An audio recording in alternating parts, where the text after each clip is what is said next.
Hey, this is Rob1103, and you're listening to Hoot Dawg Radio.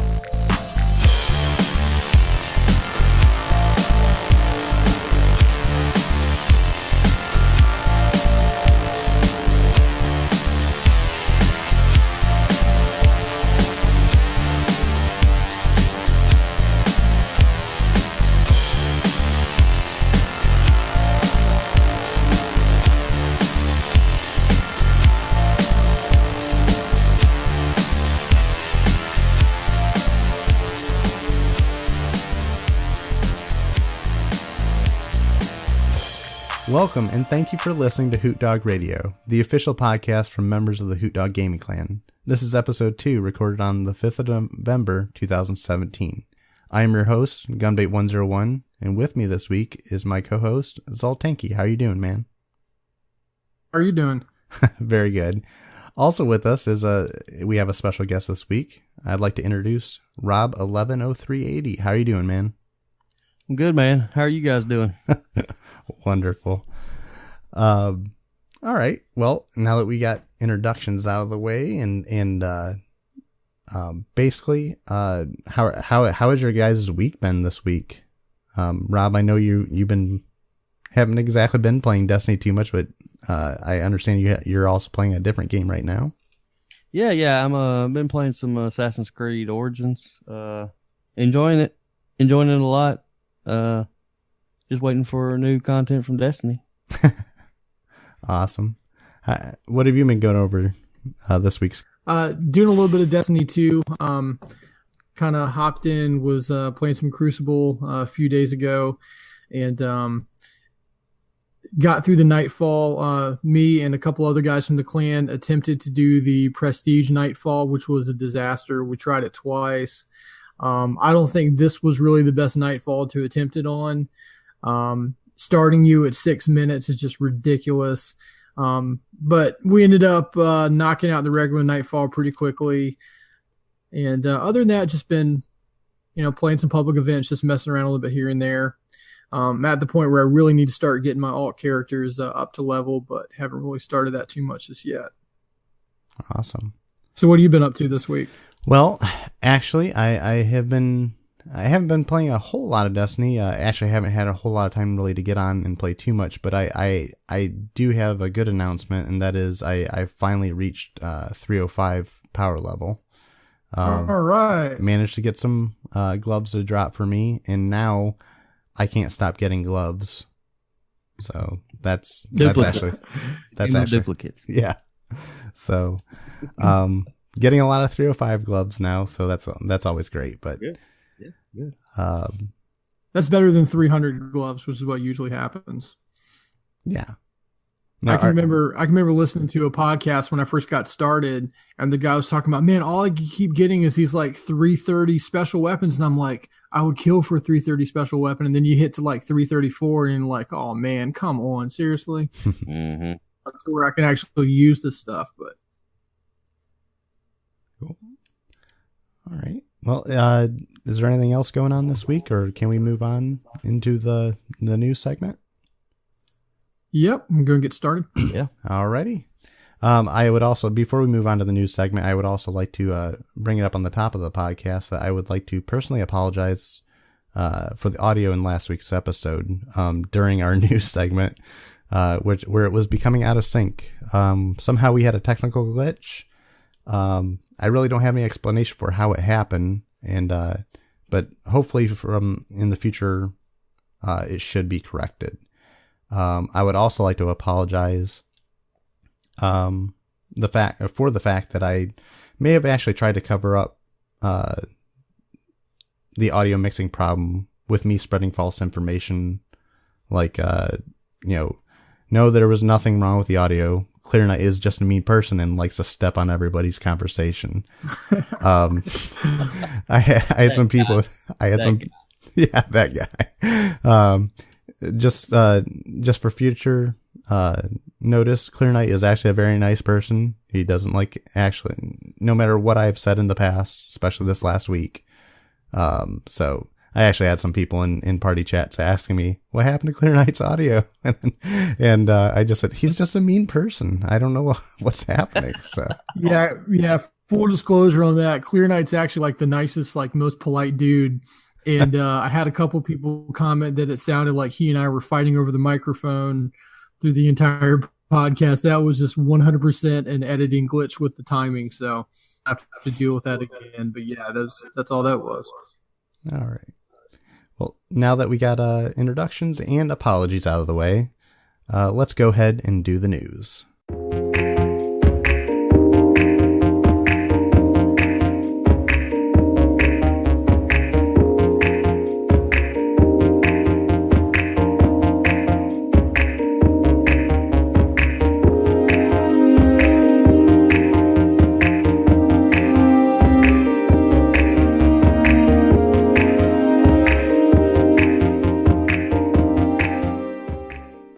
So we have in the news this week, we have a new TWAB, or This Week at Bungie. It was posted up on Thursday by Cosmo. And Bungie this week covered their recent trip to Paris Games Week from the previous week. And their next adventure into Destiny 2, the Curse of Osiris DLC. And Cosmo said, as promised at TwitchCon, there will be 3 Bungie live streams in November, and we'll use them to unpack more of what you'll find in Expansion 1. Then they have the Curse of Osiris Stream 1, the new stories to tell. That'll be 11 a.m. Pacific. That'll be the Wednesday, November 15th. And they said, learn about the places you'll go, the characters you'll meet, and the enemies you'll fight. And then they'll have a second stream on November 22nd. That's a Tuesday, once again at 11 a.m. Pacific. It'll be titled New Ways to Play. And they said, watch us preview some new activities that will challenge you and your fire team. And then the third stream, which should be a week from then, it'll be Wednesday, November 29th, once again at 11 a.m. Pacific. They'll be talking about the new gear to earn. Inspect the new inventories and see it in action on brand new Crucible map. So it sounds like we got a bunch of stuff coming up. As far as from last week, I know we mentioned that I know that there'll be a new social space in the Osiris DLC. And possibly even something about an infinite forest. We still don't have too much detail on that. But it'll be actually exciting to get even more information about what's to come in this new DLC. I don't know if there's really anything more to add to that. Do you guys have anything to add on that? I'm interested in the way they have this broken down. Let me see as I'm looking at the notes here. Especially with stream number 2, it says watch us preview some of the new activities that will challenge you and your fire team. The fact that they mentioned fire team, they said something about new raid activity. We don't know exactly what that's going to look like. Right. New raid, obviously, doesn't seem like there's been enough time since the previous raid dropped. I don't know if this is going to be some kind of new challenge mode or what. I have a feeling that's probably going to be a bit more during the second stream. And then with the third stream, expect new inventories. I kind of wonder what that's getting at. I wonder if there's going to be some kind of changes with the vault. Maybe not. The fact that they use the word inventory, I just thought was a little interesting. And then, of course, we're getting a brand new Crucible map. Again, just looking at the wording, I think that's going to be something, actually brand new and not a reskin like we got with Iron Banner. Although I have to say, I absolutely love that map. I think it's beautiful. Mm-hmm. It's kind of neat seeing one that's still familiar. So yeah, that should be really interesting. 11 a.m. Pacific. That's what Eastern, like 3 p.m., 2 p.m. That sounds about right. 3 p.m., I believe. Yeah, sounds about right. So I don't have to pretend like I'm working. I can actually watch that when I get home. So that should be good. I'm excited about the Infinite Forest. Is that going to be a procedurally generated area? I think so. Every time you go in, will it be different? I haven't had confirmation on that, but I can only, I don't know if it's just a metaphor for, they're just, calling that out of, a magical name or something, but, it would make sense if they had that as some like end game content that you can constantly go into and battle it out in a never ending dungeon. I mean, I think that would be amazing. Mm-hmm. And Sky, on your point about the inventories, I think that may be just marketing speak for loot tables. Really. It could be, but one can always hope. Yeah, I would hope that they would expand the vault to be a little bit bigger, because I'm not going to be able to hold all the new stuff that they're going to offer and in last seasons. Mm-hmm. Made it easier to organize. I'm not holding on to things quite as much as I did in Destiny 1. I'm just not quite as precious about stuff as I was. With the weapons, I don't have to have, 10 Ice Lunas that are all kind of okay while I'm waiting for that perfect one. So I'm not really that concerned about vault space just yet. As we have banner and raids to come, I'm sure that's going to change, but, I don't know. It hasn't really been an issue for me just yet, but just the ability to organize it, would definitely be an improvement. Now it's just a closet that I just throw all my junk in and just kind of have to sort through when I want to pull something out. Yeah. And when you pull something out, then it all rearranges itself. Yes. Yep. What a thing. Yeah, that's a nightmare. Yes, it is. All right. Going on, they also went on to talk about faction rallies, and they are coming back. Cosmo writes, you are about to be called again to declare your loyalty during another week of faction rallies. From November 7th until November 13th, from your chosen leader, you will earn reward packages full of armor, weapons, and more. And according to recent 1.0.6 patch notes, we may have noticed a few changes made since last event, and senior designer Tim Williams went over the following adjustments. Strikes now reward faction tokens at a range of 5 to 9 tokens per completion, and that's up from 3 to 7. The Nightfall now rewards 10 to 18 faction tokens on the first completion per character. Completing heroic public events now rewards 5 faction tokens. That's down from 8. And destroying enemy resources no longer rewards faction tokens. Opening the Lost Sector chests now reward 3 faction tokens for each fireteam member. Then Tim Williams went on later on and said, strikes should feel more worthy of your time you invest in them. We noticed that players felt lost sectors were useful, but disliked the fact that they couldn't enjoy them with a fire team. So we moved faction tokens from the destructible items to the chest at the end of the activity. The destructibles will still be featured as a daily milestone and are still available to help your fire team clear out the lost sector. We are all excited to see which faction the players will help win this faction rally. We'll be watching and looking to improve the faction rallies over time, so please keep the feedback coming. Guys, do you have any input on that at all? Otherwise, I'd probably just go on and talk about the weapons here in just a bit. Say real quick that I like the changes there. It seems like pretty much to level up. So far in Destiny 2 has been through public events. I like what they've done with public events. They're a ton of fun.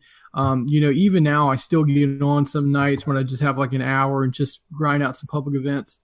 Trying to do is take the focus more towards the strikes and Nightfall. So they're making them more lucrative and rewarding while they're making the public events a little bit less so. So I want more of a reason to do strikes. I think that the strikes in Destiny 2 are really well designed. They're a lot of fun, but they're just not that rewarding right now. Same thing to a certain degree, even with the Nightfall. So anything that makes them more relevant, I'm all for that. All right. I echo his sentiments pretty much. I did have fun going around doing the lost sectors though, speed running them. Getting quick tokens and then getting out of there and right back. But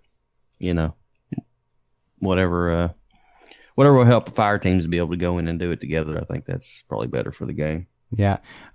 I think there was also an issue too, because I know that I would go into a lost sector with Dino or something, and it was very confusing because we didn't know, because he was going, I think he was with Future War Call, I was with Dead Orbit, and we'd be destroying the Destructibles. Excuse me. And we didn't know exactly how we were even getting the faction tokens, or I think it was actually whoever started the lost sector or started shooting the first one, that they were the only ones getting the tokens. So it was a little confusing at first. I thought maybe we could just alternate and share Destructibles against the enemy or whatever, but it didn't seem to work out that way. Yeah.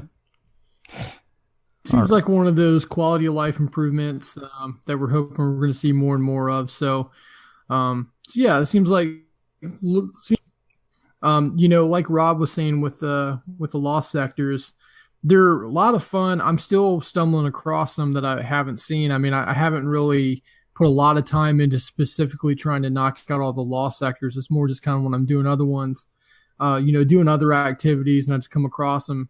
And I'm still seeing ones that I haven't seen yet. So they're fun, and it's good that they're making them more rewarding, and that they're also making it more conducive to playing with other people. Because the end game is friendship, as we've been told. That's what they said.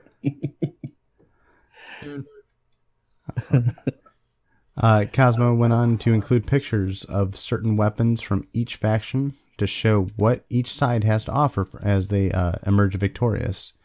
Looks like New Monarchy has a sniper rifle. I think that's a scout rifle. Maybe it might be a pulse rifle, a sidearm, and a hand cannon. It's a scout rifle. I believe that's a scout rifle. Okay. And Future War Cult has a submachine gun, a grenade launcher. I think that's their pulse rifle. I think it's a fusion. Oh, okay. And a sidearm. They should actually list them out, because I can't. Some of these gun designs are a little bit weird, but and then Dead Orbit has a scout rifle. No, is that their scout rifle, or is that a pulse rifle? Oh, from what I can understand, the second gun that you see down in the image, that looks to me like a Vice Scout. And I'm actually going to break with Future War Cult for the first time in a long time, because I got to have that gun. So I'm actually going to probably go Dead Orbit. It goes against everything I believe in, but sometimes you just got to go for the loot. That looks like the same. It's the same basic frame design as the Black Scorpion. One of my top 3 or 4 favorite guns in Destiny right now. And I don't know if it's just going to be a reskin, if it's going to be any different, but that is a Vice Scout rifle. The one above it is the one that puzzles me a little bit. It looks like a scout rifle, but I think it's actually going to be a pulse, because I can't imagine that they would have 2 different scout rifles during the same faction rally. So I'm thinking that's probably a pulse rifle, but I could be wrong with that. And one other thing with the Future War Cult, I think that gun that we were kind of talking about earlier, I think that actually may be a pulse rifle, because when they were doing the faction rally previously, wasn't that the gun, or didn't that look kind of like the gun that they were offering in Future War Cult 1? I could be wrong on that. Yeah, it's like the Nurgle archetype, I think. I think that's the one it is. I'm not exactly sure on that, but also, just to add, I don't know if I completed all the Dead Orbit weapons, but Dead Orbit has that's clearly a submachine gun and an auto rifle. Yeah. So, and it looks like. Oh, go ahead. Oh, I was just going to continue on with the weapons that we're fighting for, but go ahead. gonna say it looks like the Dead Orbit Auto is like a Scathe Lock. Same kind of design, so that's pretty interesting. I was a little bit disappointed with future War Cult weapons. I mean, who knows? It could all be good. I've learned to not discount future War Cult sidearms, but great grenade launcher. Come on, who really wants that? That's an SMG that's not anti-IP, so kind of not really interested in that either. But yeah, so I'm going Dead Orbit. Yeah, so hold on to that thought about grenade launchers, Zoltanki, because we're coming up next, okay? These are the weapons that you'll be fighting for, and New Monarchy has a sword, which I can't remember what the sword looks like, or what the actual name of the sword it looks like. It's kind of like a scimitar type sword. Future War Cult has the fusion rifle. And Dead Orbit has a single shot grenade launcher. Boo. So that's what you'll get when you win, Zoltanki. That's okay. I'm less worried about that than the stuff that I'm going to be getting as I'm grinding for a whole week. So. Okay, I just wanted to let you know that when you announce that you're switching to Dead Orbit, I just collectively heard Twitter just do a table flip with some shouting in the background. Yes. So,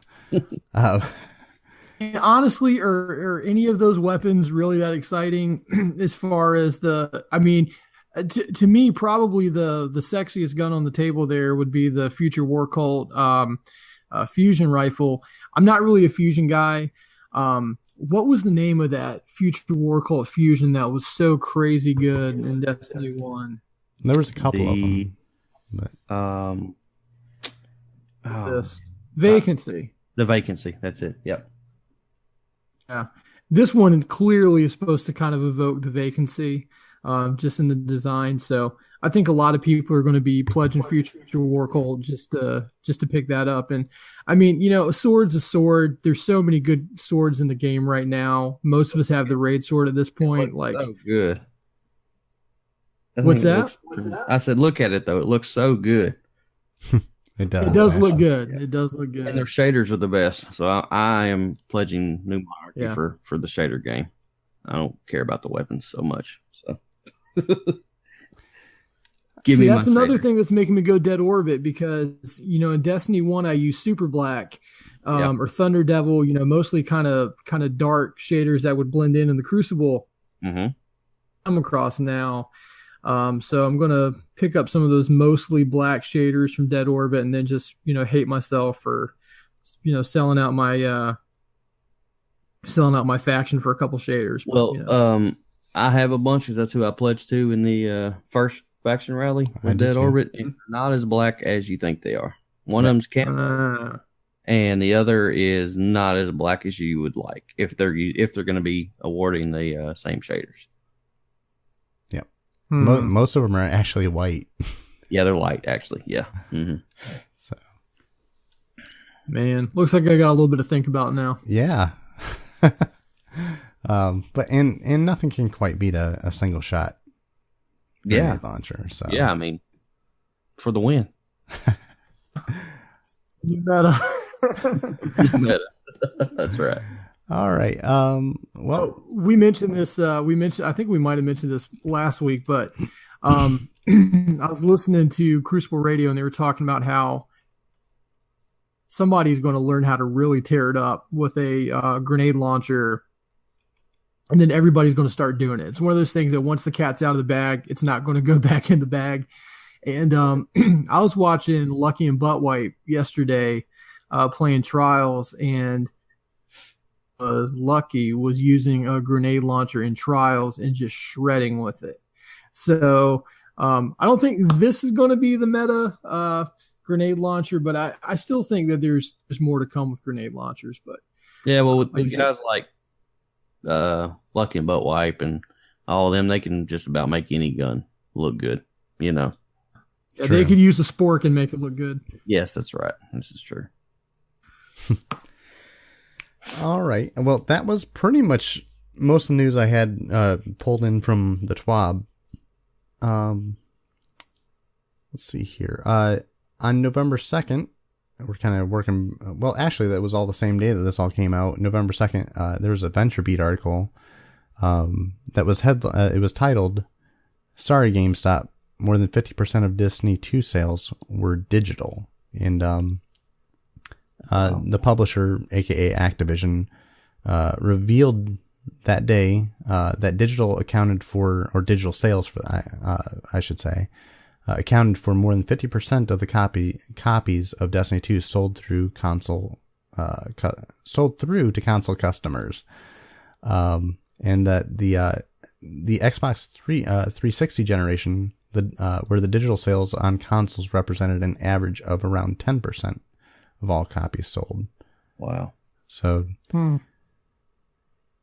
doesn't seem like a whole lot of people are buying physical copies anymore. I myself, I bought 2 copies myself, and they were both digital. I also have a little kid that I can't afford to have, her pulling out of the PlayStation and scratch up the disc or something. I have to rebuy a disc again. So that's my reason. Got one of each. Got a digital and the hard copy, because I wanted the collector's edition stuff, or the deluxe edition. Yeah. The little hard case and all that it comes in, the metal little case. Yeah. See, my wife and I both bought digital this time around. We did the same thing with GTA when we bought GTA. I'm kind of moving away from physical media. I was that guy where you walked into my house and there was like a whole wall of these Blu-rays and records and all kinds of stuff. And after a while, it just becomes so tedious. And since I can store just so much on my hard drive, and then I don't have to flip disk and everything like that. The one exception to that, I think, would be like you were mentioning, Rob, when it comes to a nice Steelbook or something like that. I still do have Blu-rays that I'll buy in Steelbook, or it's like a really cool special edition. But moving towards digital, it's just less stuff to have to store. Yeah, right. Yeah, I'm playing on the digital copy, so I'm not swapping discs back and forth, but I had to have that collector Steelbook. Of course, the major disadvantage with that obviously would be resale. Although it's not like you get a whole lot in resale anyway, but I can see impeding people from switching over to digital. But as if the industry kind of weeds that out eventually, sort of the way they did with resale of music. The industry really didn't like that. They made it very difficult for places to accept trade-ins and so forth. So I don't know. It'd be interesting to see how that shakes out, but I can see the industry moving more and more towards digital. Well, also there's just not the overhead anymore. I mean, they actually save a ton of money not actually having to make all that is around a physical copy. Mm-hmm. So if they can make a presentable digital store online, and it's dynamic, they can change it as they need to without having to shake up too much of the company or whatever, or open up new supply chains. They're actually better off going digital. It's just, like I said, they just, it's a complete reduction of overhead. So, And plus, have you guys been in the situation before where like you're all psyched out for a new game that came out, and then you get there and then they don't have it? The last time I experienced that was Wii U. I don't know, for some reason I was so stoked about that game, and I was like, all right, it's coming out today. I'm going to go to the store, and they had a whole wall, of the display boxes. And so I pick one up, I take it up there. I'm like, well, that's kind of weird. They must have it behind the counter. Like, yeah, we're out of them. And I was like furious. I was like, how can you dare to have all these boxes on the wall when you don't have it? And so like where they could actually run out of stock or something like that. You never have to deal with that with digital. So that's another advantage. Mm-hmm. Alrighty. Once again, also on Thursday, Reuters reported basically Activision Blizzard's. I keep forgetting that they're essentially the same company. Destiny 2 drives full year forecast raise. And the video game publisher Activision Blizzard Incorporated on Thursday reported better than expected quarterly revenue and profit, and raised its full year forecast, driven by the popularity of its sci-fi first-person shooter game Destiny 2. The console version of Destiny 2, which was released on September 6th, was recognized as the best-selling console game of 2017 in the United States to date, with less than 1 month of sales, according to a research firm, MPD Group. But then they later on went on to say, however, the company's forecast adjusted revenue of 2.34 billion of profit, 82% of per share for the all-important holiday quarter. The forecast was actually below analysts' average estimates of $2.43 billion and 89 cents, according to Reuters, which anymore, I don't even know any company that actually meets analyst expectations anymore. Apple maybe. Yeah, even Apple does this, so I wouldn't even consider this a big enough issue. I think it's just companies or these analysts are trying to hype up expectations a little bit. Mm-hmm. And sometimes I think they're unfairly treated by the analysts and the market goes by a lot of times what the analysts expect. So. But. Yeah, I can't believe they go from 2.43 billion to 2.34. Man, game literally unplayable. Unplayable. Trash. Alrighty. To do all this DLC, they got to sell the stuff that should have been in the original game. Am I right? pulling content away from us. Alrighty. Well, that's the news I have for this week. And we'll probably just go ahead and move on to our next, our main discussion.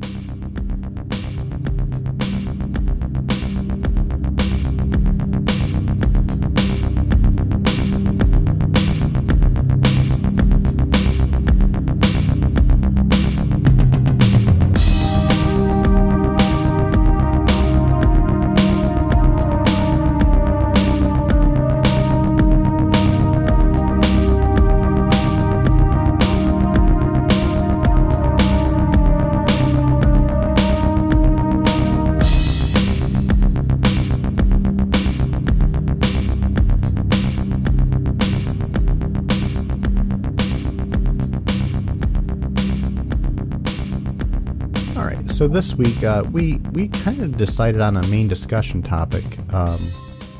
We never really had a chance to explain to some of our new members as far as how Hoot Dawg, the clan, got started.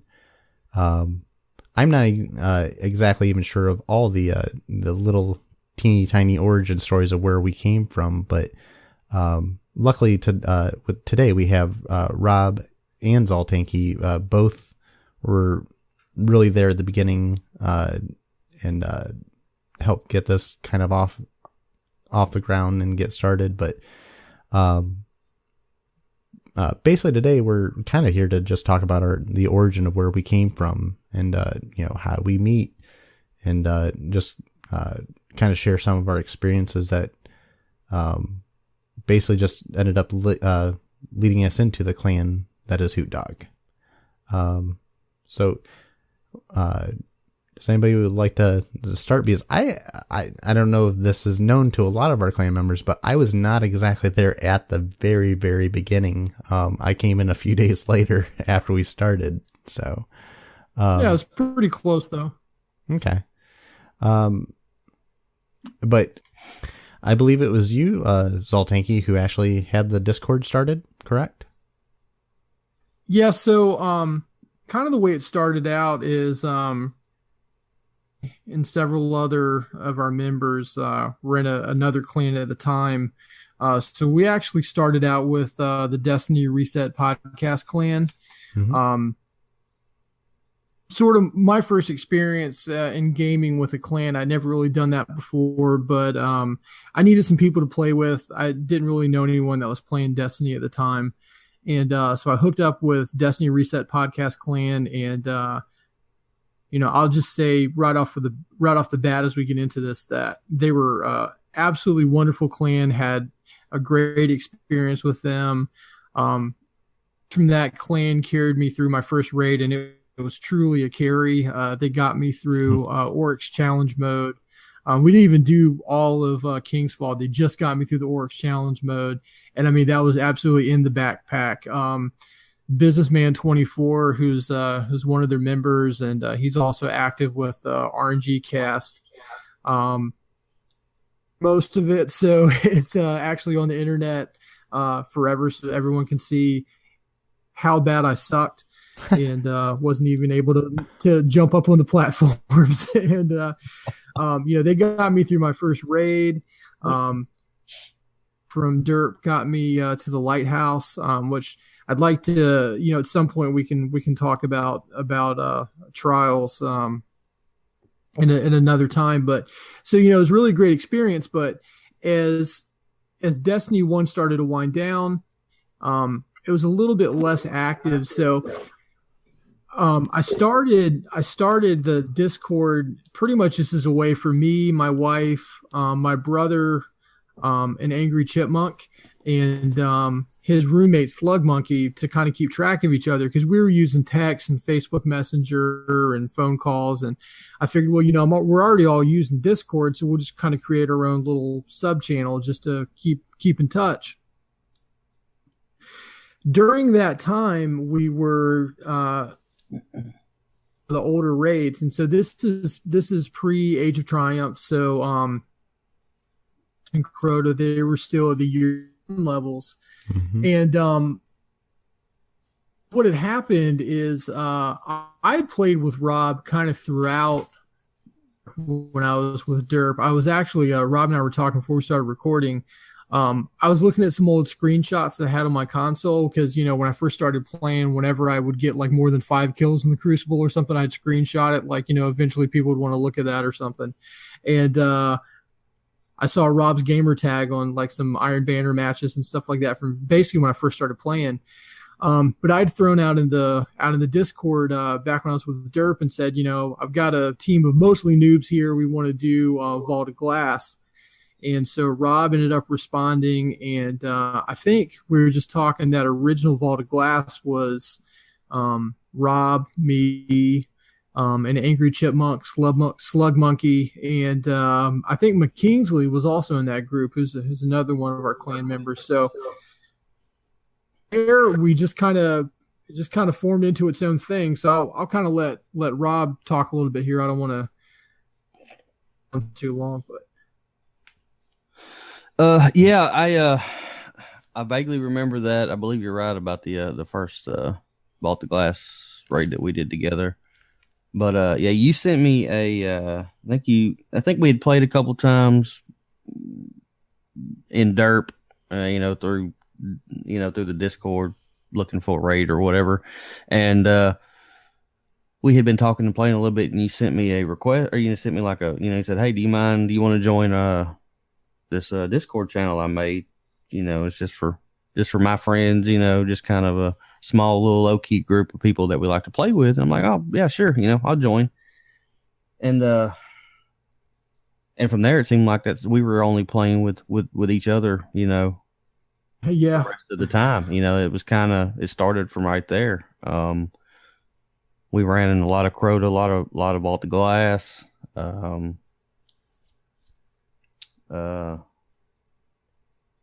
And then,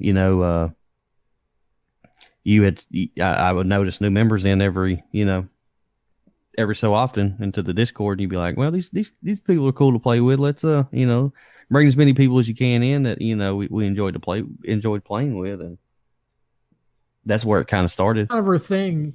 Yeah, that was kind of our thing. Whenever we played with people that were, chill, non-squeakers. I mean, we could tell pretty early on, like, people that we wanted to play with. And, after we played with someone a few times, I'd always just throw out and say, hey, this is not a clan or anything like that. This is just a Discord, just a group of friends, just kind of keeping up with each other.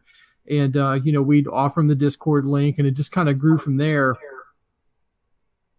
Gunbait started playing with us very early on too. My first time playing with Gunbait is we did Trials cards, I think, actually, and actually did pretty okay. And so he joined the Discord very early on. So we should probably at this point go ahead and explain the whole Hoot Dawg thing, because if you're listening to this podcast and are not a member of the clan, you're probably thinking, where the hell did they get that name? So we like dogs and owls. Yeah, dogs and owls. That's all it is. Well, as usual, our conversation kind of turns to food. Like one of the most distinguishing things about our clan is in our Discord, there's as many pictures of food as there is like actually like people trying to get games together. And so me, you, our buddy Colton, who's also in the clan, and he has like 3 different gamer tags, but Juan/Pepe/Jose, and we were all doing Vault of Glass. And I was talking about like local food here in Florida, saying I really like Cuban food, I like a lot of Mexican food and stuff. And I was talking about chorizo, and I said, my brother-in-law, who's Cuban, always makes fun of the way I say chorizo. And he can do the actual Spanish pronunciation. He said the way you're saying it is like if you were to ask somebody if they wanted a Hoot Dawg. And so everyone started cracking up, and it just became this weird like inside joke that made no sense to anybody, but we just repeated that over and over. And then I actually renamed the Discord Hoot Dawg. I think at the time I'd gone through like 3 or 4 just really stupid names, and for some reason Hoot Dawg just stuck. And that we play with a lot, Jairus, he started posting pictures of dogs in costumes, and then I was posting pictures of dogs in costumes, and we ended up settling on a dog in an owl costume. So that's where the name came from. Like most inside jokes, it's really hard to trace the origin. It doesn't make it wasn't there, but that's where it came from. I swear there was something about Snoop Dogg that night too. That's what I thought too. Where did I get that from? Well, what it was is you said it sounded like a 90s rapper, and so yes. Like making memes of Eminem. Yeah, that's right, because it was like his song was past the chalice or something, right? Wasn't it going to be his song name? Hoot Dawg song. Yeah, that was going to be Hoot Dawg song, because we're all doing Crota, and so it's like, well, that kind of fits in with the 90s rapper motif, and so the chalice has always been a big thing with Hoot Dawg as well, because we were running Crota, we're all asking who has the chalice. Yeah, right. That's it. Okay, I kind of even forgot about the whole origin story of the how it came, because I just assumed it was 90s rappers and horrible songs. Yeah. Okay, I'm glad you refreshed my memory too. Thank you for that, because now there's 2 origin stories now, so that's great. It's all just one big story, but and so especially when we first started out, we were doing a lot of Vault of Glass, a lot of Crota. I've said before, I wasn't around for most of year 1 of Destiny. Plug Monkey he was actually a beta player, and I know Rob had been there. Did you play the beta, Rob? No, I did not play the beta. No. But I know you were there very early on. Yeah. Mm-hmm. And so it was cool because Rob was kind enough to take a group of very inexperienced people through all the raids. And we loved about Rob back then was that he's very patient in teaching the mechanics, because I've been through experiences where someone would say, okay, shut up, stand in the back and shoot stuff. But I mean, that's not any way to learn how to actually play. Nope. And, he was very cool with teaching us the mechanics, and sometimes it would take us 3 or 4 nights to get through a raid, but, playing, and the thing that was enjoyable to me was more the conversations that we had and just the chill vibe that we established from the beginning. I agree. Yeah.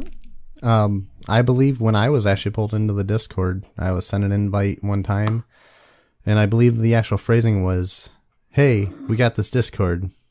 It's for super cool and chill people. You can join if you want." But I was like, "Oh, okay," and joined up, and I found out that it was like all the people in Derp's Discord that I was always, running into raids all the time with. Yeah. And I didn't realize that they had this offshoot group of people that, I kept running into. And I was like, oh, geez, this is like a nice little contact list here that I have segregated off of Derp now. And, yeah. But, and I have to agree. I mean, as far as like, we all mentioned that we came from Derp. And I had actually come previously from Derp. I actually had come from another clan. As did I. Yeah. And I don't know if your situation was the same, Rob, but, mine was a very toxic situation. Yeah, it was.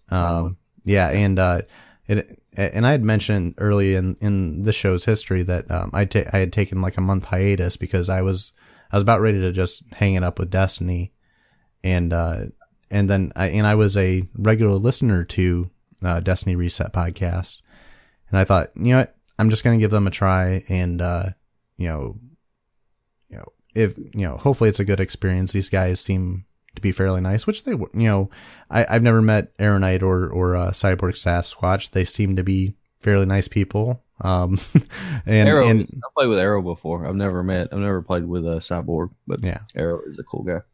But it seems to be that, just everybody in Destiny Reset Clan, is just, some of the nicest people I've met, and, very understanding. And, the only reason why I was excited to, jump onto the Hoot Dawg, Clan bandwagon was, and this is nothing wrong with Derp or anything like that, but, they were just becoming huge, and I was actually having a little bit of trouble, maintaining I had such a friends list that, I'd meet up with people, add them as a friend, and, hardly ever get a chance to play with them again. But, and it just so happened that, when Dino joined up and we were hitting a raid every week, maybe 2, I think, at one point, and just trying to get everybody through. And we were being very active. And so it was like, I really didn't have time to maintain this massive friends list and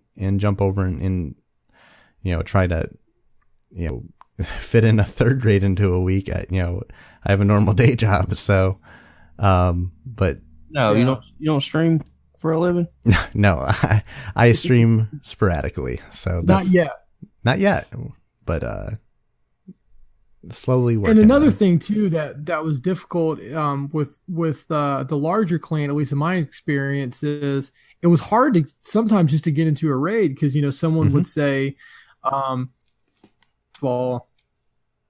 And like, by the time I typed in, hey, can I play? Like, it was full.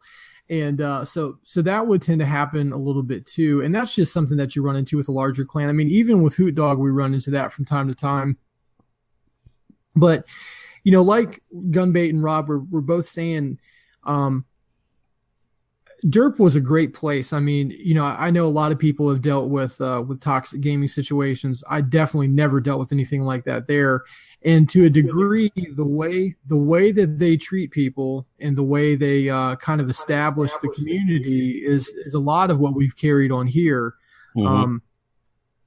Try to respect people. We try to respect the fact that, pretty much everyone in the clan is a little bit older. That's not a prerequisite, but we just tend to have a lot of,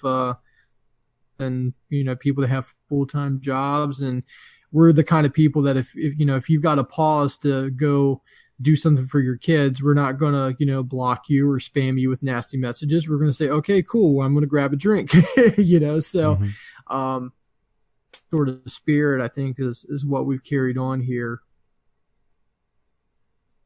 100%. I think another thing too, another spirit that we kind of just carried on with is, being that we all have jobs, full-time jobs, and, most of us have families and all that. This is our time to get together and make the most out of our time and to enjoy ourselves. And, that's, so we, I'm sure, each one of us entertains each other in some weird specific way. But I mean, we're just really there to, get the most out of our time and to enjoy ourselves. I do play on a regular basis with, most of the members of our clan, if I can, if my schedule works out. And a lot of my time is just making sure that, everybody's having a good time. If somebody's getting tilted or frustrated, I do try to, tone that down a little bit, but, because I'm kind of afraid to, if it'll affect others or whatever, but, because I'm also there trying to. Screaming because I can't nail a jump. I've never screamed at you, but I said it's me screaming because I can't nail a jump. I just want to go ahead and just bring the elephant in the room into the light here. The big elephant, huh? Yeah, we didn't give you the nickname Jump Sherpa for nothing, so. Yeah, I know. So. But yeah, so another thing that I appreciate about the clan is, like you guys were saying, is our clan and our Discord stayed very active, even when we were kind of running into some content droughts. And the real test for us was when Destiny 1 had really kind of go stale for us, when we'd all kind of done everything that we wanted to accomplish in Destiny 1 and we were waiting on Destiny 2. Stay together as a group, going in and doing private matches, which we're going to talk about here in a minute, and still doing raids, and also even playing other games. I mean, that's what was really amazing to me, is seeing the Hoot Dawg tag in other games as well. A lot of us were playing GTA through the summer, and then I know some members were playing Warframe, and so yeah, that was another cool thing for me to see, that not only did we stay together, through the end of Destiny 1, but we actually conquered some other games as well. Yep. I know a lot of us ventured off into GTA. I jumped into Warframe myself. And even did some cheesy kids games with my daughter for a while. But no, that was, in a way that was kind of nice, a nice little, break time from Destiny before, Destiny 2 started. And, even though it was a content drought, I still actually, think that was actually a good time, a nice little reset, if you will, to, before we got started into everything else. Sure. All right. One of our big events that we had was the Red Bar Classic. Do you guys want to talk about that a little bit? Sure. Absolutely. Rob, you were kind of the organizer there, so I'll let you take it away. Yeah. I figured it would just be fun for us to have a little in-game or in-clan. Well, we're not even a clan yet. That was brought to my attention, but and in Discord, I guess, friendly competition. And we came out, just did a PvP tournament called the Red Bar Classic because some of us have bad internet. No, I'm kidding. But yeah, so I just threw together a tournament over a few days, trying to figure out how to get everybody set up, and we kind of just everybody just joined up with kind of whoever we wanted to team up with. We did a 2v2. Was it elimination, I think, or it was like trials, sort of trials. Yeah, it was elimination. It was elimination. Okay, yeah. And I had a ton of fun. I think if we do it again, we may try to split the teams up a little differently, more balanced this time. Yeah. But I still had tons of fun. I wish we could have done it again before D1 was over. Not that we can't go back, but a lot of our clan members have either uninstalled or threw away Destiny 1 already. So that may not be an option for everybody. But I'm looking forward to private matches coming to D2. Me too. We're gonna have private matches again here very soon. Yep. Yeah. Early 2018 is what they said. So yeah. That's exciting to me. Yeah. Do we know how many groups we had in that first and only Red Bar Classic that we had? I'll say roughly 10. Okay. Yeah, that sounds about right. Yeah, no, I don't know exactly, but yeah, give or take about 10. So 20, 24 people. Yeah, I had a blast. I was up until about 4 a.m. I think my last game was like 3 or 4 a.m. Yeah, we can maybe do it earlier. Start earlier next time, maybe. Yeah, no, that's part of what was fun about it. You know, it's like a lock-in. You know, you're just going to be going all night. Yeah. It was funny because you really see the guys that are scary PvP players. I know Rob and Willis were very tough competition.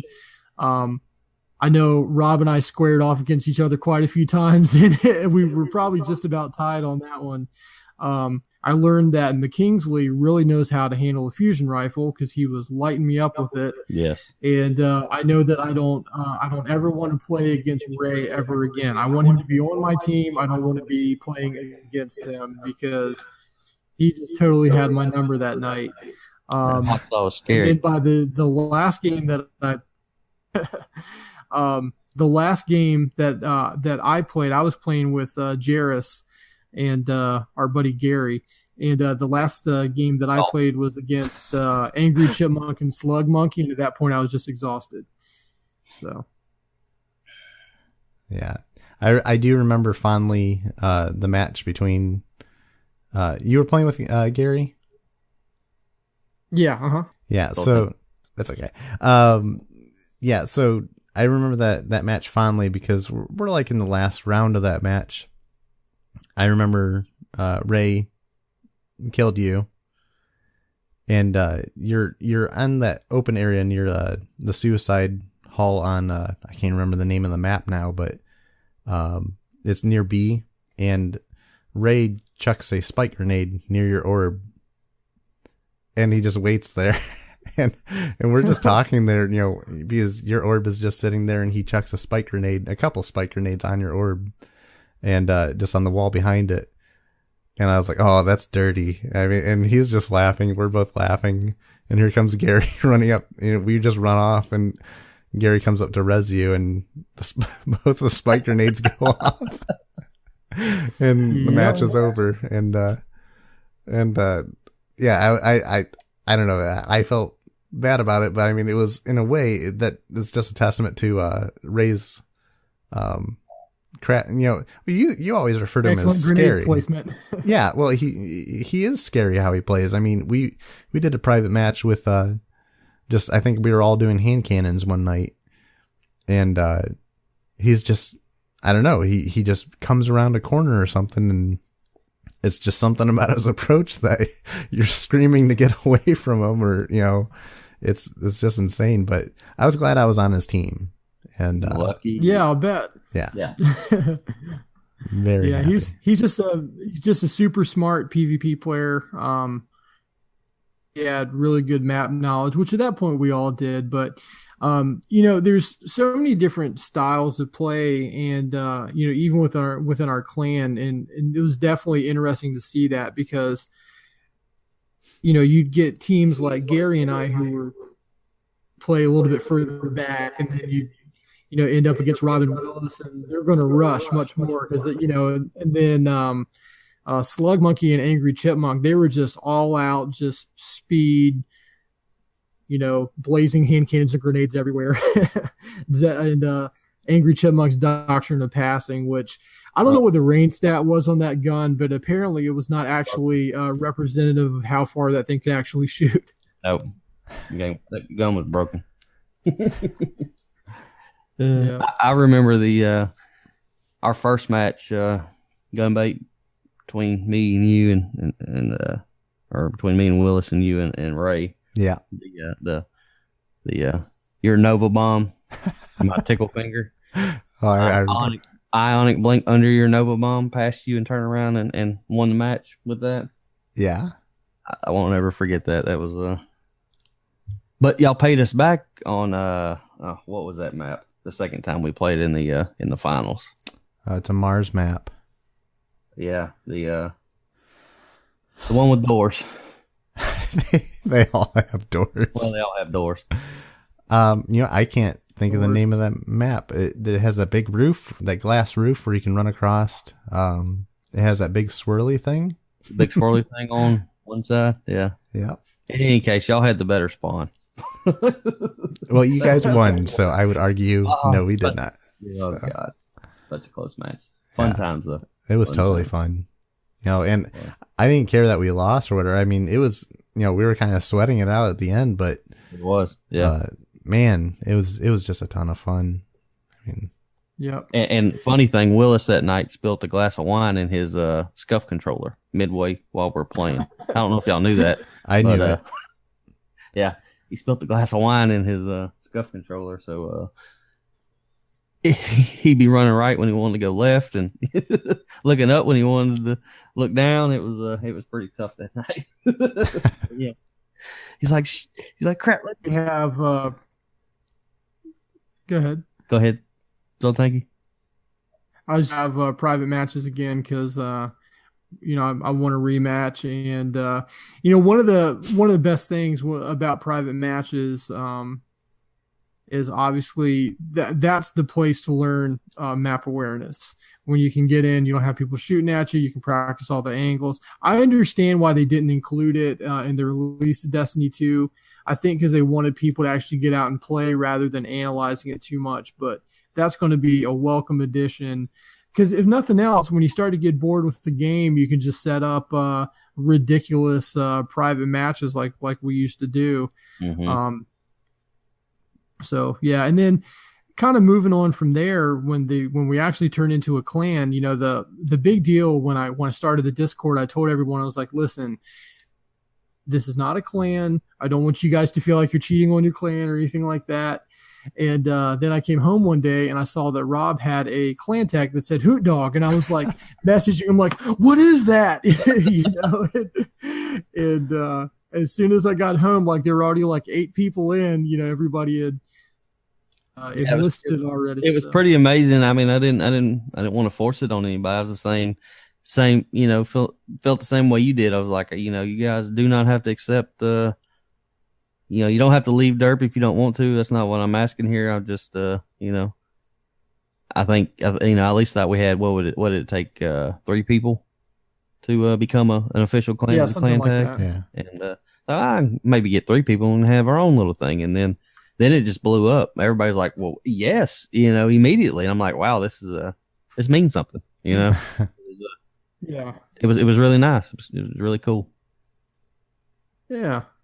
And I like what it's become. We've talked about it before. Like our Discord has basically become Facebook for me. It's like I'm eating a good burger, got to post that in the Discord. And meanwhile, my Facebook is just collecting dust. But that's fine with me. Yeah, I can't stand Facebook, so yeah, it's been a cool experience. It's a lot of really diverse people from all over the country. Half of us, I couldn't tell you what half of the people do for a living or anything like that. Because none of that matters. We get on at night and we play Destiny. So that's what's always counted. And it's really cool too now in Destiny 2 when your clan, where it's actually integrated into the game and you have clan rewards and clan engrams. That's always a blast, when you get home on reset day and there's already a couple engrams waiting for you. Yeah, it means more than just a name under your name. Now, it's more than just a clan name. It actually does mean something. Yeah. Yeah. I got to tell you also on the note about, clan engrams and stuff. I know that there are, some people that are unhappy about distributing clan engrams or a clan-wide reward system for things that they don't have to participate in. But can I hop in real quick there? Sure. I love it. My wife also plays, and she did not play much in Destiny 1, so the mechanics of the game just are not fully with her yet. Mm-hmm. And she was able to get the rocket launcher before me, and a couple of times. But tell me how that feels, Rob. Oh, it's just wonderful. It's great. Now I've got it now, so it's all good now. But it's nice that she could have something that she probably will never get on her own accord, So I think it's really not yet. Well, right, but I think it's really cool that they did that, and I don't know if that's the reason that they did that, or it was just hey, let's give people incentive to join a clan. But in any case, I think it's a welcome addition. I know she's happy about it, and I am too, that she can have some things that she would have never gotten.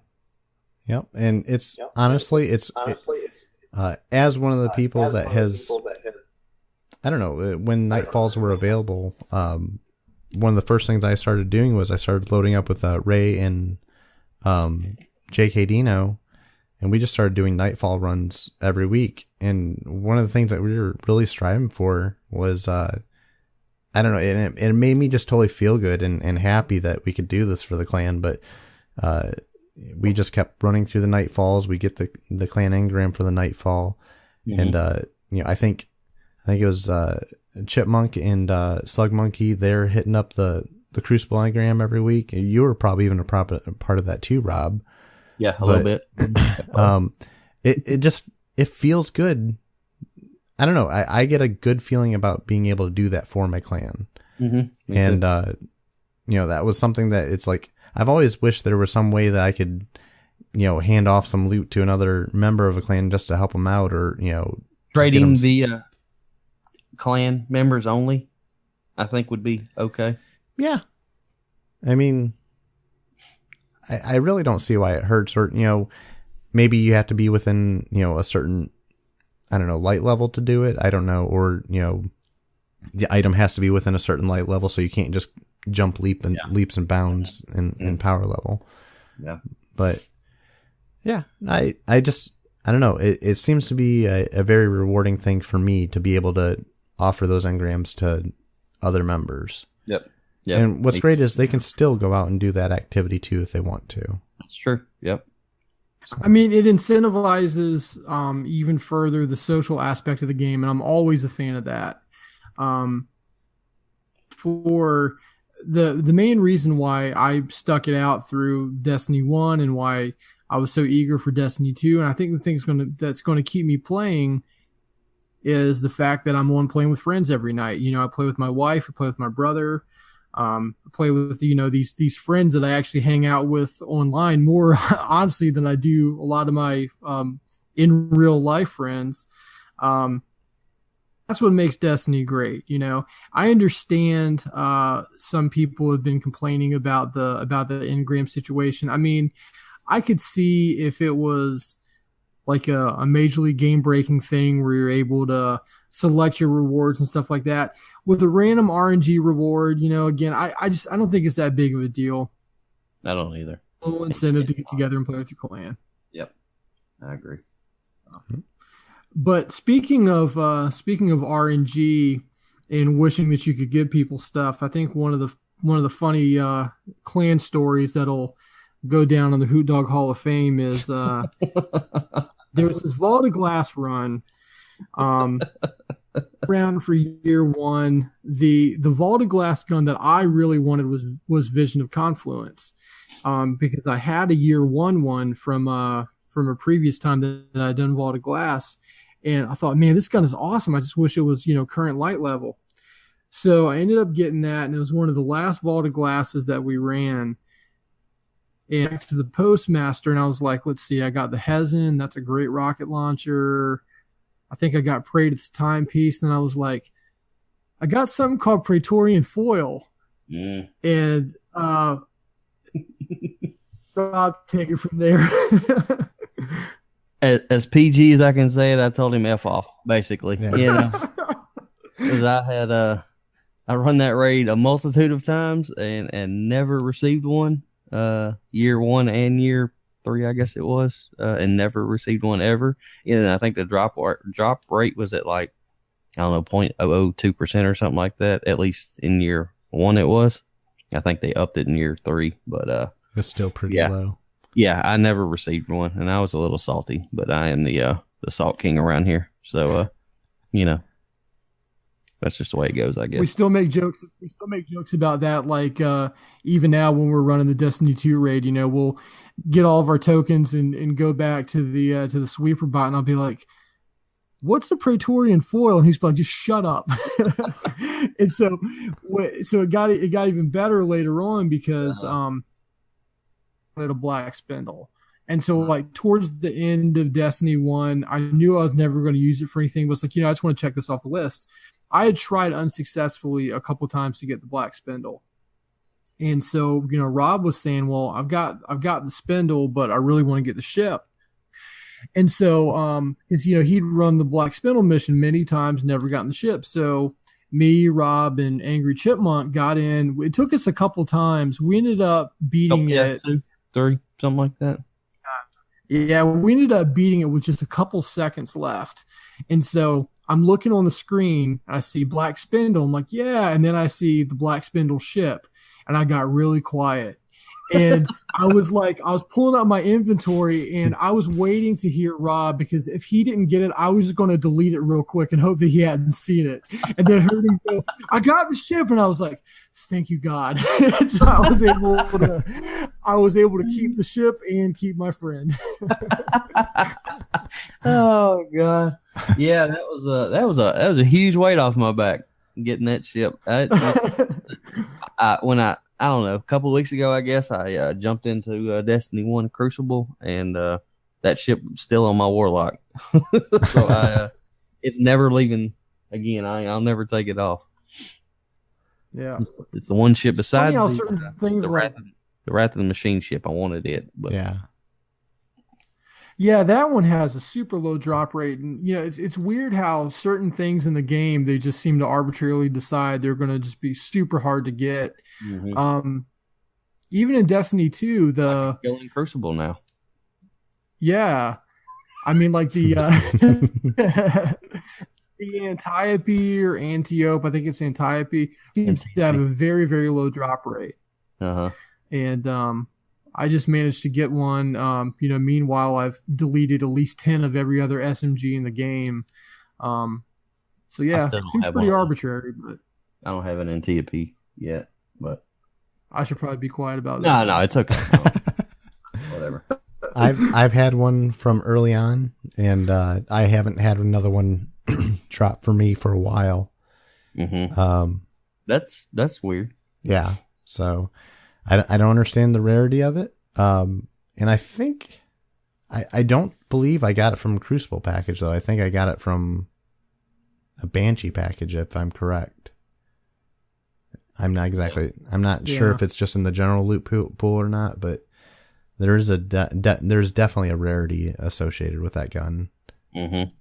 Well, that was like I got mine from a gunsmith package, and I think from what I've heard, that's kind of where most people are getting it, is from gunsmith packages. Mm-hmm. I had the problem with Last Hope at first. Also, it took me forever to get one. Now I got one, and I get them every other package I get, but it took a while. Yeah. I keep getting Last Hopes and Last Dances a lot now. Both of them are very. It's also a very good Omelon sidearm. Oh, really? Okay, I don't guess I've seen one. I believe it's a higher impact version of Last Hope.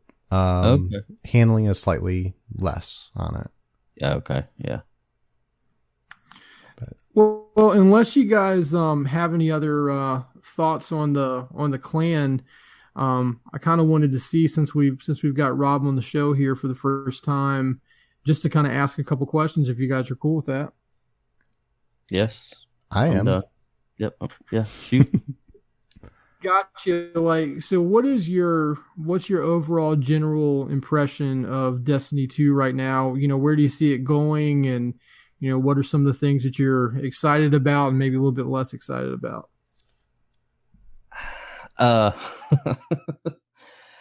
My overall impression of D2 is it's good. It's a good game. I really enjoyed it. The only problem I have with the game is the Crucible.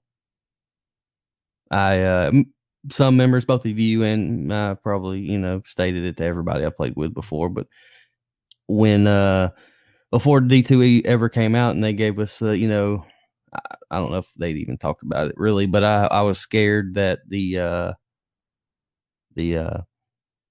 I was scared they were going to slow the Crucible down. Time to kill, cooldowns, supers. I was afraid of it, and by God, it happened. Yep. Mm-hmm. And I don't like it. I truly do not like it at all. I do not play Crucible. Your weekly call to arms. I don't do that. I don't get in the Crucible period because I flat out hate it. Now I'm not a long time first person shooter of any kind. As a matter of fact, Destiny 1 was my very first first person shooter to ever play. And maybe that's partly why I don't know if other first person shooters are more like D2 is or more like D1, but maybe that's where I learned my learn the ropes at was at Destiny 1, and I can't seem to overcome, or not overcome, but I can't seem to get out of that feeling of that's how I think a first person shooter should be. Sure. And it bothers me. It really makes me mad. It truly pisses me off. Well, and Rob, what are some of the changes that you... Oh, go ahead. Oh, I was just going to say, we had a conversation last night, too, about the Crucible. I had mentioned how I had to completely change up, just recently, I don't know, something started clicking where my KD started raising a little bit. My KDA also started raising too. But I had to change my whole play style and basically, I have to crouch walk everywhere. I have to, sneak around corners and I can't run out and ape it or hero it, I can't have those hero moments, I guess I should say. Yeah. And my question to you last night is does that make the game fun? And you said no, no, it does not. Okay. And I don't know how many other people feel that way. Maybe they like slow walking around. I personally, and Zoltanki said yes. Well, yeah, I've watched you play before, and I don't believe that 100%. Yeah. You know what I'm saying? Everybody wants to have a hero moment, and there is none of that. Hell, even your super now. I get killed out of my super so damn fast now, it is ridiculous. I get one person killed with my tickle fingers, and then I'm dead. It didn't used to be like that. Yeah. Which is funny to me because the kill times are a lot slower for everything else, except when you're in a super, it seems like. Do you remember how hard it was to kill a Sunbreaker in Destiny 1? Yes, I know. Mm-hmm. It's just, I remember when I first started playing, and I was like, what the hell is that? And it's like, it's an unstoppable force. Just get out of the way. There's nothing you can do. Until he's done, there's nothing you can do. It shouldn't be that way. I agree with the changes that they did make to it, even, in D1, that they changed that. But it was still harder to kill then or harder to kill there than it is now. You can kill out of a super in no time flat because everybody's huddled up together in the back of the room, team shooting. Yeah. And I saw we discussed this last night when we were kind of demoing for this episode. I saw just from watching you play over some time, when you were streaming a lot and everything, you went from an average PvP player to a quite good PvP player. So that's one of the reasons why I wanted to kind of ask you, what are some of the specific changes that you'd like to see to the Crucible going forward? Because, one of the things that is almost always a guarantee with Destiny is it's going to change. Oh, yeah, most certainly. I think that they are listening to look at the way the Crucible changed in Destiny 1, it's coming. So what are some of the changes that you'd like to see? Well, faster times to kill. And not everybody's going to agree with that. But that's what I would like to see. It's faster times to kill. It seems like I'm shooting a water pistol at folks. And I would rather be shooting bullets. But I don't know. It just seems so slowed down. I know Warlocks were not the fastest class in D1, But even at full run, I feel like I'm running a half a mile an hour. It just seems to me that they slowed the entire game down for casuals, which is okay. That's okay. I know they need to sell more copies. And that's basically what it boils down to, is they need to sell copies to the game for more than just, and I don't consider myself, well, I might have been a hardcore. I played at 2,000 hours into the game. Yeah. But slowing the game down I'm not the only one who I've even heard say this. There's, I can't think of the streamer's name, but he said, if you just bring back D1 time to kill, the Crucible will be fixed. And I agree with him. This hole up in the back, team shooting, no hero moment possible is ridiculous. I think they should they need to fix it, in my opinion. Now I know that not everybody feels that way, but I don't like it. I just will not play it. Well, and to further your point, I think also as a, not to really counter, but, to encourage that, with grenades, I know our recharge rate isn't that quick. Maybe bring those up, but also, I'm thinking along the lines of that, I'm actually happy that grenades are not a one-shot kill. No, me too. Me too. You actually have, you can get hit with a grenade and you may have time to respond, except a pulse grenade, because you may not know what's happening. But so I mean, I like that the grenades are not one shot kill. I do not want to have it to where, solar fusion grenades are, chasing me around, around entranceways or whatever, and killing me in one shot. Mm-hmm.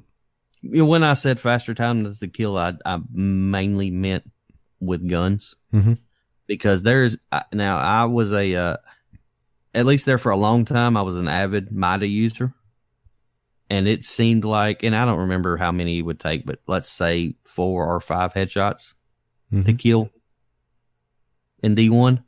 I've done the exact same thing and watched the guy look at me and figure out where the bullets are coming from and turn around and run away. Okay. And then it feels like I'm dead in a half a second when you got 2 people shooting me twice, it seems like. Yeah. And I don't know. It just doesn't, I don't know. It just doesn't seem the same to me. I've heard a lot of people say that, which y'all might have touched on last week, because you had Clear Knight and Dino on, and they're both playing the PC version, but I've heard a lot of people say the PC version feels more D1 because hand cannons are trash right now also in the console versions. Right. And I felt like I got pretty decent with a hand cannon in D1, and I do not even know what to use at this point. I hate auto rifles, but that seems like the meta pretty much. I don't mind using them in PvE. Sweet Business is pretty good for the raid. And so is Uriel's, but I don't know. It just seems like they changed way too much for my liking. And I'm one person. I'm not the whole millions of people who are playing, but that's what I feel. Well, and let's not disregard the fact that in D1, they, in the Mida's lifetime, they actually removed high caliber rounds because it was a problem. Yes. Mm-hmm. And Destiny 2, they brought it back. They brought it back, and it's a problem. Well, I don't know. I guess so. I haven't been killed by it enough to see it, but that's because I haven't played a lot of Crucible. But for me, trying to use the Mida, because, the first weekend of trials, everybody's like, oh my God, Mida Uriel's is the meta. So I'm like, okay, let me try that. And it just didn't work for me. Why, I don't know, but I just couldn't get it to work. The only thing I have found that I even like playing Crucible with is the Last Hope. But then you got to be right up in somebody's face to use it just about. Yeah. It's not a long range weapon.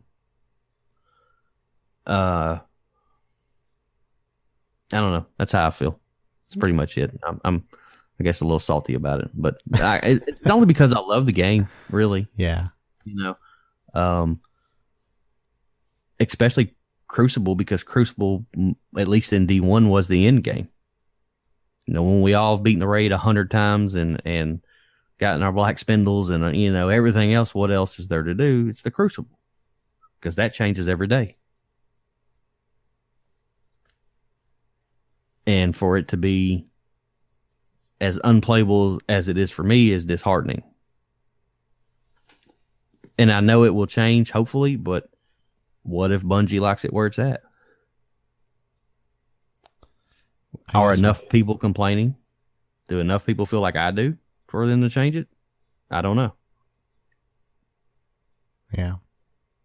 Sky, did you have some more questions?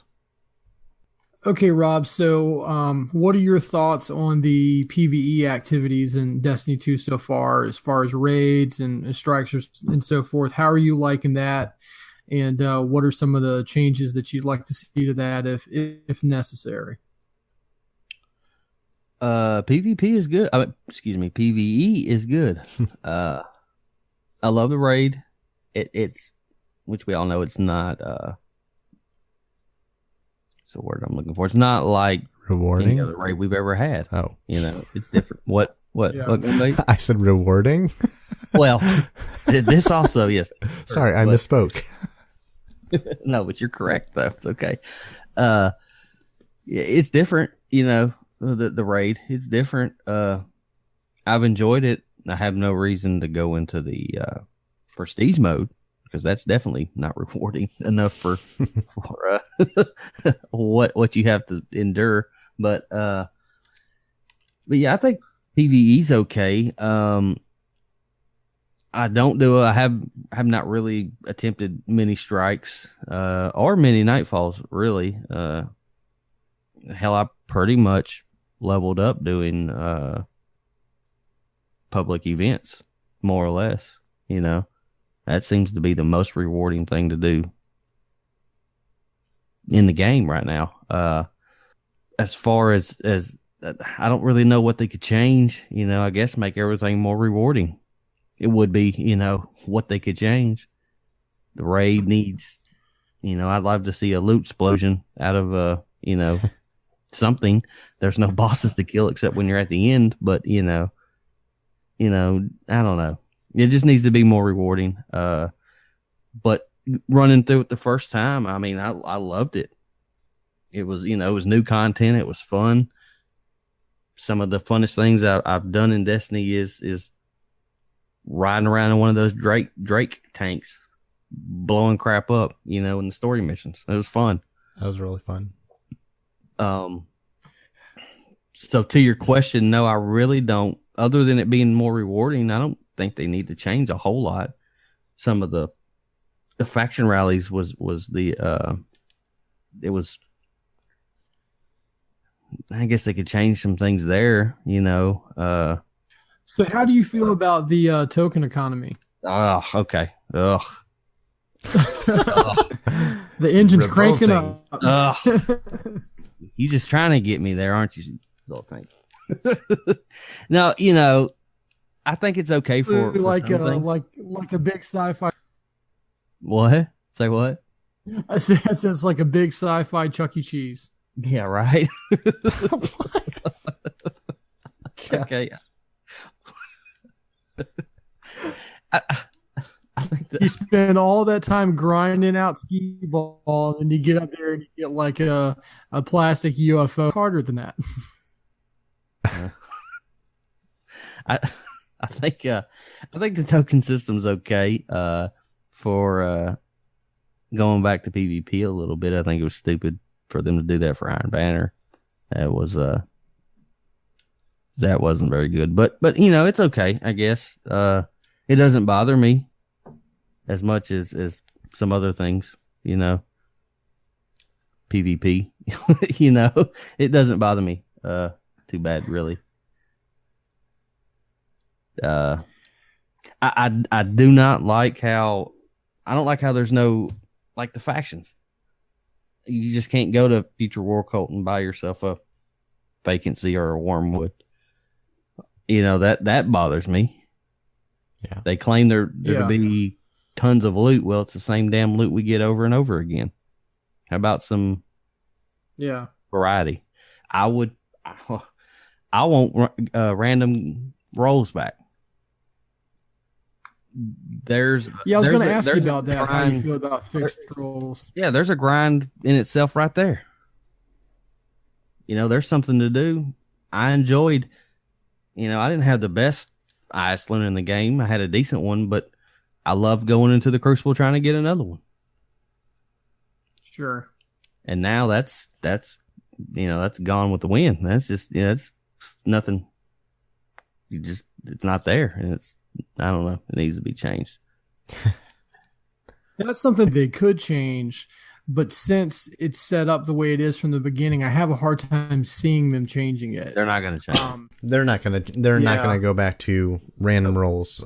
Just because the simple fact is, I can only imagine that trying to balancing that must be a nightmare. Mm-hmm. They can actually set goals and expectations to fix weapons. So. And I mean, one of the things that was really exciting to me towards the end of Destiny 1 was the was resetting every week. I mean, Tuesday morning was a blast for me. I mean, because I'm kind of a nerd with the guns and the perks. And man, every morning before I got to work or anything, I'd sit there and eat breakfast, and I'd look and say, what are all the rolls this week? And that was a huge thing. And I remember having this conversation with you guys at the end of Destiny 1. I'm like, so do you think they're going to continue to do that? And we're like, oh, absolutely. There's no way they'd roll that back after they'd already started it. And personally, I don't have as much of a problem with fixed rolls as a lot of people. Reason for that being is a lot of the guns that I really loved in Destiny 1 had fixed rolls. So we're talking about, raid guns, exotics like Mida. But the problem with not having, or rather with having fixed rolls, is you don't get that unusual gem. I've talked many times before about my hero formula with ridiculous stability, full auto, and explosive rounds. It's a unicorn. You can play Destiny for months and months and never see that exact same gun again. Might not like the others with hidden hand and explosive rounds. I mean, that gun was dirty how good it was. And again, I never saw another one just like it, Yeah. And so there's that novelty that's lost. But on the flip side of that, there's no guns, or I don't know, there's less guns that are bad. I mean, there was nothing more discouraging than finally getting that clever dragon and just all the rolls on it are just garbage. It happened quite a bit in Destiny 1, so but what did it make you want to do? Grind. There you go. What do you want to do now? Not grind. I still do, but it's because we're early on. Right. But it's not going to provide the kind of long-term incentive that you had in Destiny 1. Yep. And I think it's a shame. No. Yeah, I agree with you on that. All right. Is there anything else to come up in this segment at all? Are we going to name this one the Saltcast? I think we can do better than that. Okay. I mean, no, not at all. I mean, that might be a post. We talked about this before you came on. Why we wanted you on is because, you've been a long-time Destiny player and you put a lot of hours into it. And, we really value your opinion and kind of wanted to see from on Destiny 2. So, somebody's got to balance out my my ridiculous enthusiasm for everything. So I'm your man. Oh no, I was just saying, coming into Destiny 2, I don't think anybody, least of all me, expected that because, I took a hard break. Even going into Destiny 2, the beta, I hated the Crucible in the beta. Mm-hmm. I thought the story mission was fun. Thought the strike was great. I mean, I thought those were both great. Mm-hmm. But as mostly a PvP player towards the end of Destiny 1, there just wasn't much for me. Mm-hmm. Then when the game actually dropped, I don't know, the certainly hit me. But Yeah. Well, they have a lot of adjustments to make, I think. But, I mean, it took them 3 years to get Destiny 1 where it was. sure. And I have faith that they can hopefully fix some of the, major problems I see in the game. And I would like to say, I would just also like to add, Only time will tell. So the base game, the base game that they have of Destiny 2, is leaps and bounds better than what they had in Destiny 1. There's a lot of things that were actually fixed. Mm-hmm. And I think that we're actually at a good point to only, have things get better from here on out. Like I said, it's an excellent base to start from. It wasn't a whole lot to offer, I don't think, but it is a good starting point. Yeah, D2 vanilla is leaps and bounds better than D1 vanilla. Mm-hmm. And it's objectively better. Yeah, exactly. And they, like you said, Gunbait, they have a better starting point to fix, I think. Well, and the thing is that all the concerns are what, and I think that's more of what we need in the community is people that can articulate the reason why they're not happy with things. I've been a longtime fan of the Destiny subreddit, and I don't even go there anymore because it's gotten so toxic. And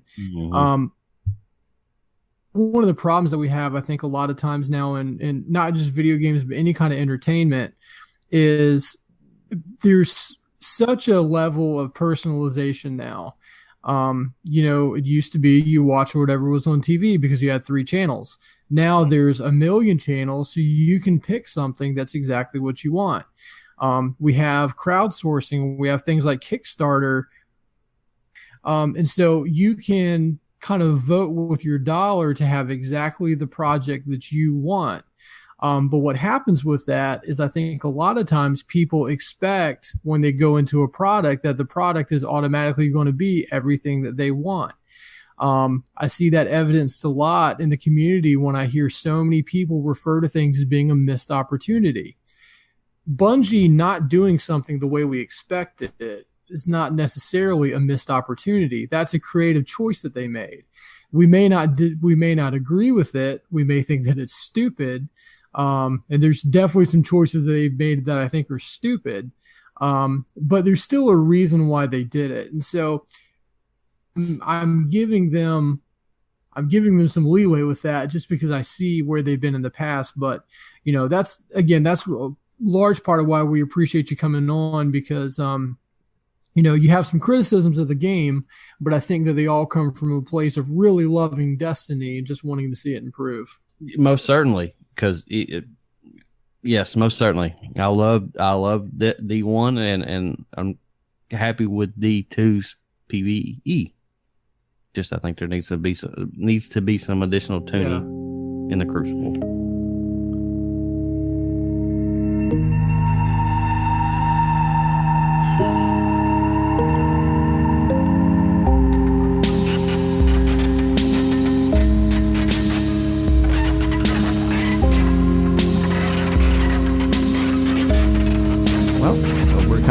Of the show. That was a nice little discussion that we had about the formation of our clan and some of the little things that might possibly bother us with D2 that maybe in future improvements might actually be corrected in time. But basically I'll start I'll start talking about where you can find us.